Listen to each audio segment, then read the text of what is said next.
Welcome back. We're live on the 2K broadcast. Puckett and Jack, a.k.a. Courage, here today. How you doing, Courage? I'm doing pretty well, man. I honestly, I love the match we just saw. I'm in awe of the 4 IMRs. I love the hold there. But it's been a good day, man. It's been a good day. Yeah, I actually want to get someone from that team on here. Will Prophecy come on and do an interview with us? I want to hear about the IMR strats because we've seen it kind of. It was Dito and really SB using it a few weeks ago. Recently, really in the past 2 weeks, everyone's been trying it out, trying to get ready for COD Champs. Do you think it's a gun we're going to see consistently throughout the Champs tournament? I honestly think in situations like that, Chris, it is.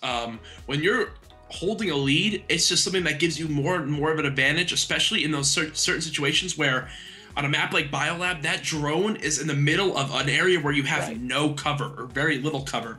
So an IMR in certain head glitch positions or just long range positions will just make sure that that area is always held down and no one can touch it. And I remember people were having a big issue with, you know, tossing the drone out into areas where there's that 15-second respawn timer. For example, like top garage there on Detroit. And in this situation, this is something that I feel is even stronger than that, where you just say, you know what, you guys won't even be able to touch it at all, and that is the drone that I'm referencing. Right, you don't have to put yourself out there. You're not vulnerable in the situations that they were playing with those IMRs, always behind kind of a head glitch, having lots of cover. And that gun just did so much damage, especially when we watched Moch just kind of peering into Biolab door. Anytime someone came out, quick 2 shots is just like watching an M8 from Black Ops 2. Oh, and Chris, the slaying was extremely even that game, but that was a dominating performance there out of Prophecy, and that was strictly because of the setup that they had. And the only player from AR that even was able to break it was Burns off twice, and that was with his ASM-1 flanking around blue, the one area where you could sneak out of the first hard point, get into bottom blue, and then kill Mochilla those 2 times.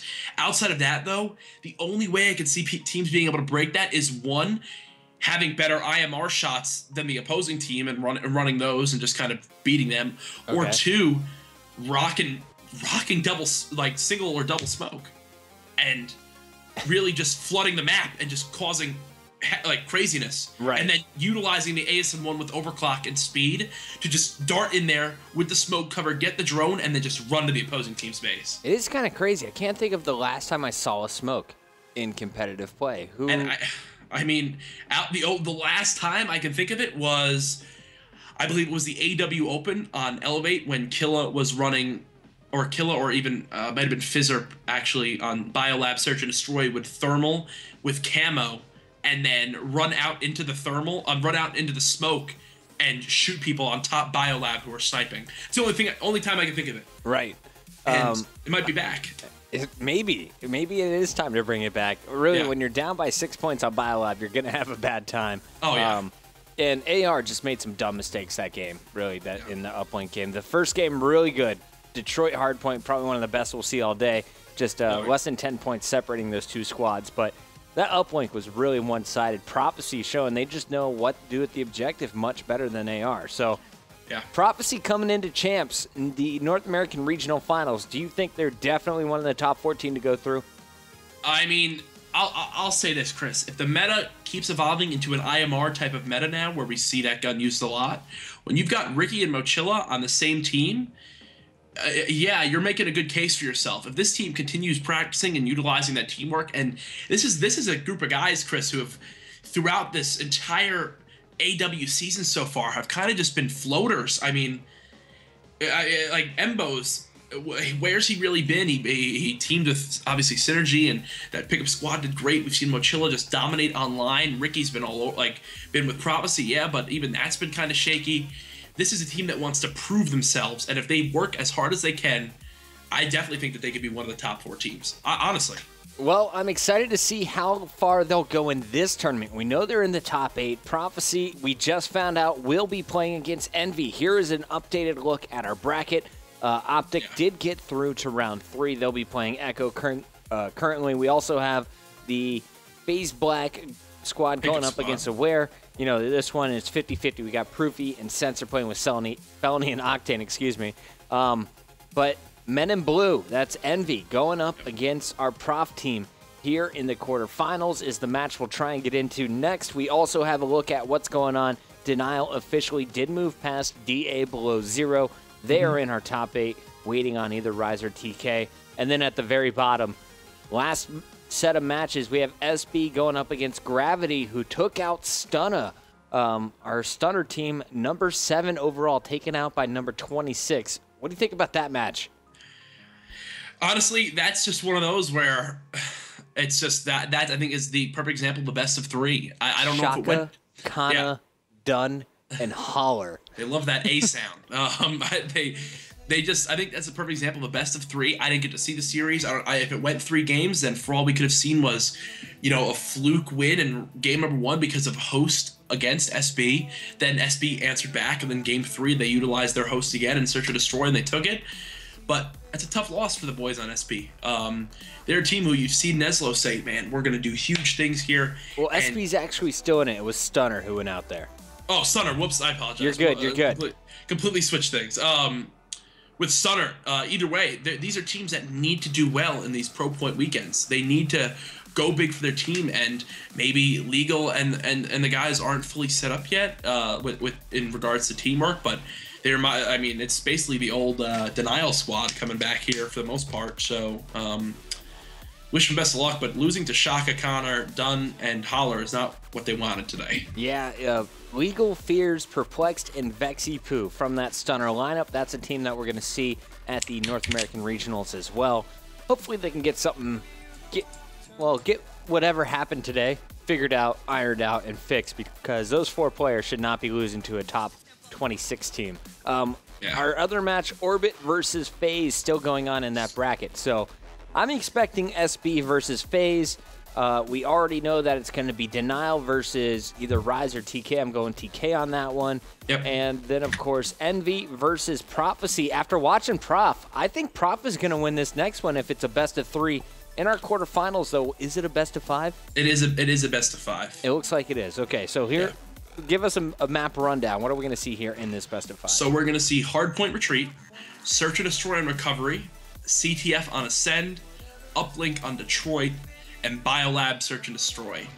And if I'm looking at things right here, I see Prophecy winning game 2 as well as game 4, which game 2 is the Search and Destroy Recovery. Yep. Game 4 is the Uplink on Detroit. And if they host up either the Hardpoint on Retreat, and now Prophecy is the higher seed, so Envy will have probably host for game number 1. If Prophecy can sneak a win like they did off of AR, then I think they take the series 3-1, and the only map they lose is CTF on Ascend. Yeah, I'm actually excited to see what's going to happen with that Ascend. Normally that's a 50-50. Whoever's just more clutch takes that map, but we'll see what's going to happen. Retreat Hardpoint to open things up. You got to think Envy's got the stronger Slayers in this match, if you ask me. Nameless teaming up there with Saints and Zuma. I think they should be able to pave the way for a Hardpoint win, especially if it's on host. But we'll have to see what's going to happen. Still waiting on the invite to that match. In the meantime, guys, we're going to take a peek at one of our top 5s. Let's take a look.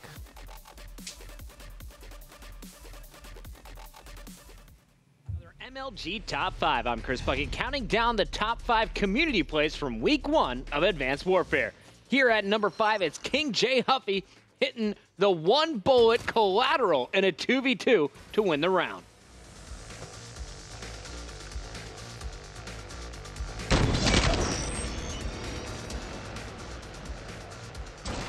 Nice shot, Jay Huffy. Here at number 4, it's the Young Gamer. Here he is with the alley-oop style points, gets the melee, has a teammate leading the way, and on Solar, the long-range pass for the dunk, 20-5, the blowout.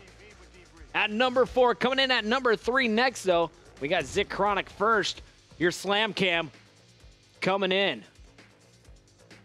Impressive stuff there in Uplink at number 3 this game. It's all about the kills. 4 different guns used in this 5-kill spree, starting things off with the bow.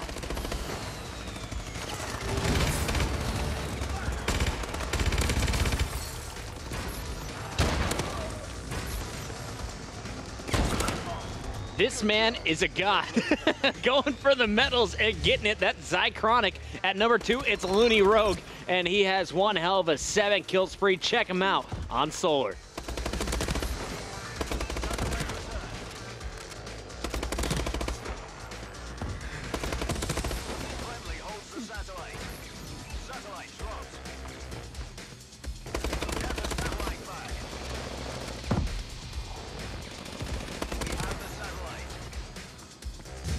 No need for a UAV with awareness like that. And at number 1, you saw him on the show earlier today. It's Mud Dog with his incredible 8-kill spree on Detroit.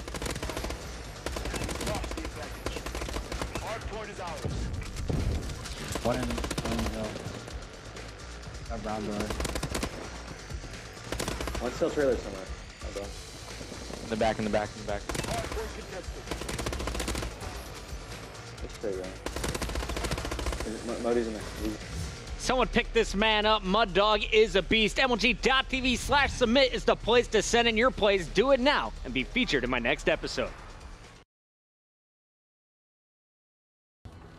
Ladies and gentlemen, welcome back to another MLG Top 5. I'm Chris Puckett, bringing you the top 5 plays from yesterday's 5K. Here we go, kicking things off at number 5. It's Wheats versus FaZe. And Wheats stopping the ball just short at the goal line. And uplink, FaZe trying to force it through, and he's not going to let it happen at number 4, Legal. Going up against Orbit here, 1v4. Take a look as he was caught live from Parasite Stream. Corner. Oh. Let's go. You got this. Easy. One's definitely somewhere by bound. They're going to both be on our side, if anything. If they're smart, they're going to both push our side. I'd blow up those barrels, homie. Blow up those barrels. Nice. Let's go, baby. He's got to be by bound. He might be in a corner over here. Fire base, guys. Fire base. Did you hit him? He might have full flanked you. He might have been full flanking you. He'd be flanking you, dude. All right, guys, we're going to jump out of that top 5 and right into a game. Here is another match from the round 3. This is Single and Lonely going up against Aware. Really excited to see how this Aware team is doing. We're 1 week away from the Season 1 championship. Aware, a squad that I think a lot of people are kind of sleeping on, a team that could potentially finish and shock everyone with the top 3 finish. Oh, 100%. And I believe that Aware is the lower seed, so I think that we're going to be seeing the FaZe Black pickup squad, aka Single and Lonely, be hosting here. But Hugh is going to get aggressive right into the hill right away. He's able to get control of that, and he pops out, not able to find that kill there in that back garage area. But the trades off the start. A 2-1 lead here at the start for the pickup squad. Staying on board with Hugh, and he is going to get right back into the action. There is 1.5, gets the assist as Accuracy picks up the kill. Kroopy doing some damage from inside the garage, but it is Hugh doing a nice job of jumping around the hard point, trying to just buy time for his teammates to get in position. But here you're going to see Sensor take things over. He's inside. You got Kroopy slaying outside, and this should be quite a bit of time for Single and Lonely. Yeah, they wound up getting taken out there, but Chris, this is something I want to point out. Hugh is utilizing that laser sight there on his ASM1, so that shows you that his #1 goal is to get in those up-close gunfights, especially inside of the hill. Right. He's already 5-3 with 3 captures for his team. He's gotten basically all the time from them here, and we see this squad of Aware able to get the rotation early. Chris, they're in full control of the green hill. Very few people running the laser sight these days. Yeah. Of course, laser sight going to help you with your hip fire. Accuracy going to be fighting outside for spawn control. Meanwhile, it's Happy indoors, hanging out inside, waiting for pressure. Finally, it comes in, and he's just going to dip out, try and give his teammates spawns. Everyone spawned out. There's pressure on the front door. Hugh gets 1. Looking for the second is TJ Halley, and it looks like just like that, you're going to see Aware retake control. They're simply outslaying their opponents right now. Yeah, what I love from there was that play from Happy. He wound up backing out, knowing he was going to be overwhelmed. He was not going to be able to take on 3 players at once. Backed out, stayed alive, made the opposing squad have to think about him. He wound up picking up 2 more kills finally before getting taken out, and he's a big reason why his team is up 20 full seconds here as we move into the garage hill. I really like TJ right now. He was looking over the wall, waiting to see where the players were going. Watch the window, watch the door, no pressure from there, so he rotates over to watch low, and everyone is just picking up the kills outside of the hill. Happy in the kill feed. Huke already at 13 kills, but the garage not being scored. Actually, there is Accuracy now back inside, putting some pressure on the players coming up ramp, and this has been all Aware for the first 28 seconds of this hard point until just now when Octane broke through. Yeah, Hugh is just a madman. I'm watching him, Chris, and he never stops getting aggressive. And you know what it is? He's confident in his play style, and he's utilizing that laser sight. He knows I need to get close to them, so I'm going to be flying in as quickly as I can here. Aware pitching from 3 different areas, and a perfect break coming in. Hugh already almost has 20 kills. And that is a 3-piece for Felony, who does break the hard point. Only 5 seconds left, so that's going to put him at 46 before the rotation. They're down by just under 20 seconds, so let's see what's going to happen. Excuse me, 30 seconds. Let's see what's going to happen on the other side as we bring it back over to Sensor and the boys. Can they hold on to this hard point? Sensor's in the front window. Teammates watch in the back, but here comes the pressure from Hukin boys. Yeah, Sensor right there, and Sensor and his squad wound up having a flawless break there. And honestly, Chris, though, it was mainly in part due to a communication error coming out of Aware. Hugh, as well as his teammate, were both watching the same door, and they got flanked from the back trailer here. But now we're going to see Octane pushing in here, giving his teammates some support. Hugh there, getting yet again another 2-piece and an accuracy, finding a third. It's going to be up to Sensor to try to hold this hill all by his lonesome. He's just been proned in front of this front window, and really just continuing to fire in. Shots coming from all directions. Neither team getting a huge chunk of time on this hard point. Score's still about a 35-second differential, but again, it's Aware who won that previous hard point. We'll see, can they rotate over to the school? They're the first ones there. Chris, if Hugh keeps up this playstyle he has right now, he's on pace to reach 100 engagements this game. Meanwhile, one of his teammates has only been in 19 engagements. That's absolutely insane. He's already 25 and 15, and we're not even halfway done with the game yet. If he keeps up at this pace, he could almost reach a 60 bump. I like that. We're just going to stay on board with you. He is playing the fastest out of anyone. As you said, on pace for 100 engagements. That might be the most aggressive gameplay we've ever seen. Oh, yeah.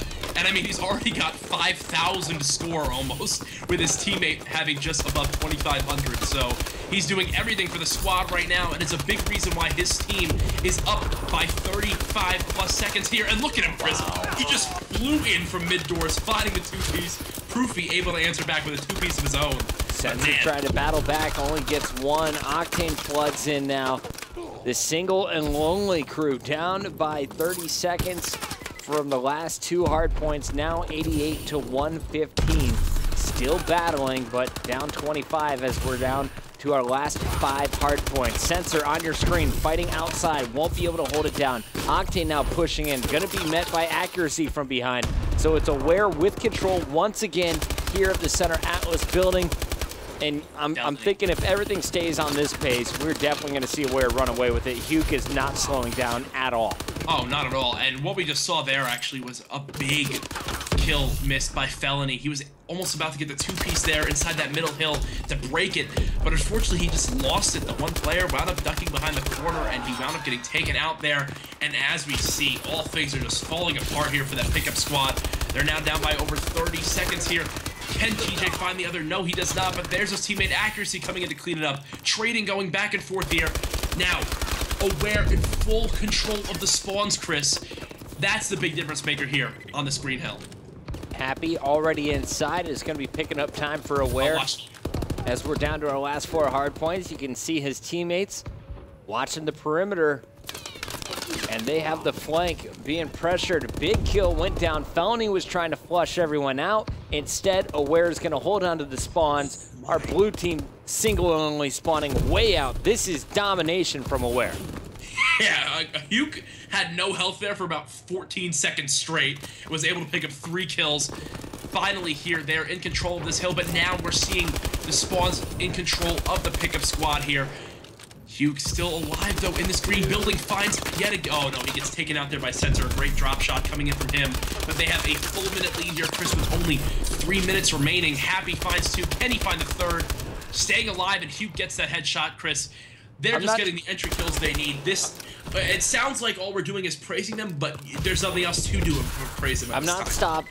I'm just going to keep the camera on Hugh the rest of the game. You got 3 minutes of Hugh time. Enjoy it. The man is just playing insane right now. Not missing any shots. Picking up 2-piece after 2-piece. Going for the 3.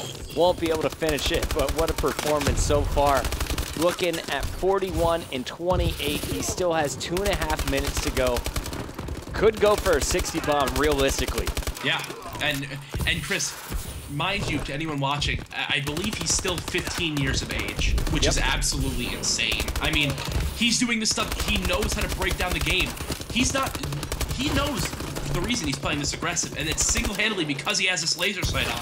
Look at him. He doesn't care. He doesn't have to care because he knows that every engagement he gets into, he has the confidence and the right tools and attachments on his weapon to absolutely melt anyone he gets close to. He's now 4 kills short of the 50 bomb. I'm assuming he's got the host as well to back all of those things up. So see, yeah, I mean, they very well might. They were the better seed, so that's why I believe that the FaZe Black or pickup squad, whatever you want to call the single and lonely team. He's just melting too fast. If this is off host, then I want whatever internet he is playing on. I mean, people have praised him for his ridiculous internet speeds, and the best part is, Chris, he backs it up on LAN. Very true. Happy trying to pressure the front door. We go back over to Hugh, last man standing as his 3 teammates fall. Fighting one, only picks up the first kill, so there's a little bit of time for single and lonely, but as you look at the clock, you'll notice just 80 seconds left. They are down by just about that same amount, so you need a perfect game from single and lonely. Aware, they are looking at closing it out. They want the 250. Will they get there? 31 points away with 1 minute and 7 seconds left on the clock. So, Chris, the big difference maker right there was they were able to get a player hugged in that corner right outside of post. Once you get someone that's able to cross that back green alley, then they no longer have those long sight lines of ARs just watching down and breathing down their neck. That's how they got that easy break there. Finally, though, we see this pickup squad able to get some control here as Sensor is now sitting inside of this final school hill. But I don't believe they're going to have it for too long. Chris, Hugh now has 52 kills. Yeah, I'm staying on board with them. Teammates stole 53, 30 seconds left, 8 seconds left to hard point. Everyone needs to rush in for single and only. Happy is locking it down. There you have Accuracy and TJ, and that is the final score. Almost a 100-point advantage for Aware at the end of game number 1. 250 to 154. Hugh the man, 52 and 35 on the other side. You did have a positive game out of Octane, but Sensor and Felony really struggling to put up numbers in the first respawn as they simply got outslayed by Aware. Chris, he had 87 engagements, meaning that he either died or got a kill 87 times. Are you kidding me? That's insane. There was someone on his team with only 47, to put it in perspective. That shows the aggression out of him. Positive 40 17. more engagements than a teammate. That's like having a 5th player, Chris. That's like having another player on your team, which is absolutely nuts. Happy playing it nice and slow with the bow. Hugh playing it insanely aggressive with the ASM-1. Both players finishing with ridiculous KDs, a 1.49 for Hugh, a 1.29 for Happy, and solid numbers across the board when it came to an objective. That was definitely a team effort for Aware. So Aware up a big 1-0 over single and lonely. We'll see what happens in Octane, or excuse me, we're going to see Biolab uplink game number 2 after this.